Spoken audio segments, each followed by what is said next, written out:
যাইতে কইছি আমি অজু করছস না কোরআন শরীফ নাই। হ্যালো আসসালামু আলাইকুম গাইস, সবাই আমার জন্য দোয়া করবেন। আমি জানি রমজান মাসে কোরআনটা খতম দিতে পারি, আমি আপনাদের লগে দোয়া করব। কোরআন পড়ে কোরআন খতম দিয়ে সবার জন্য দোয়া করবি। ওই যে কেমনে থস রি কিভাবে থস কোরআন শরীফটা তুই? এই এমন উঠবই, পিছনের ঘষা লাগে না? ঘষা লাগিলে উঠবো? হ্যাঁ। এত ময়লা পড়ছে কেন? এ 3 দিন তুই পড়তাছস, কি পড়তাছিল? ময়লা কি জন্য ধুয়ে দিতে হইবে তো? এটা এটা মেশে ধুয়ে না ধয় না, এটা ধয় না। এটার উপর এমন মোটা হয়ে গেছে, ঢাকে থস না কেন কোরআন শরীফ? ময়লায় মোটা হয়ে গেছে। সবার জন্য দোয়া করবি কোরআন পড়ে, আর সবাই তো তোর জন্য দোয়া করবে। সবাইকে দোয়া করতে বল। সবাই খালি কয় যে আমি বলে ফানি ভিডিও করি, সারাদিন মোবাইল টিপি, কোনো পড়ালেখা করি না, কোরআন টোরান কোনো পড়ি না। সবাই খালি কয় আমি খালি মোবাইলে থাকি, ভিডিও টিডিও করি।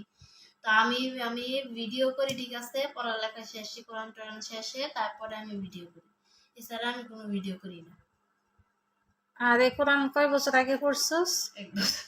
না, আরো 2 বছর আগে মিথিলা কোরআন আমরা খুলিস না।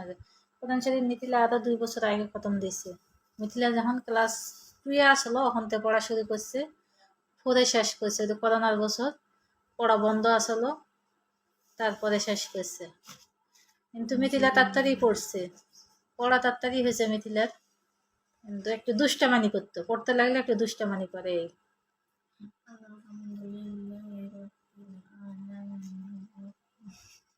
হাসছস কেন? হাসির কি হলো?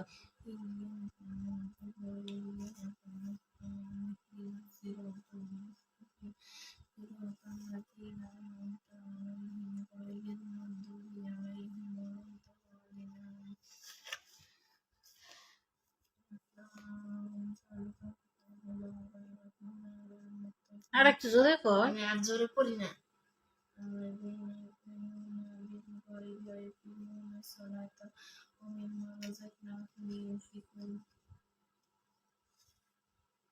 দেখিস লাগতে দিলে লাগে না, ভালো করে করিস। কয় পাতা দিয়েছস?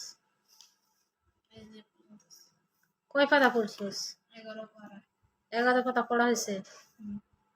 প্রতিদিন 2 পাতা করলে ঠেকাইতে পারবি নি? 27 বছর আগে খতম দিতে হইব।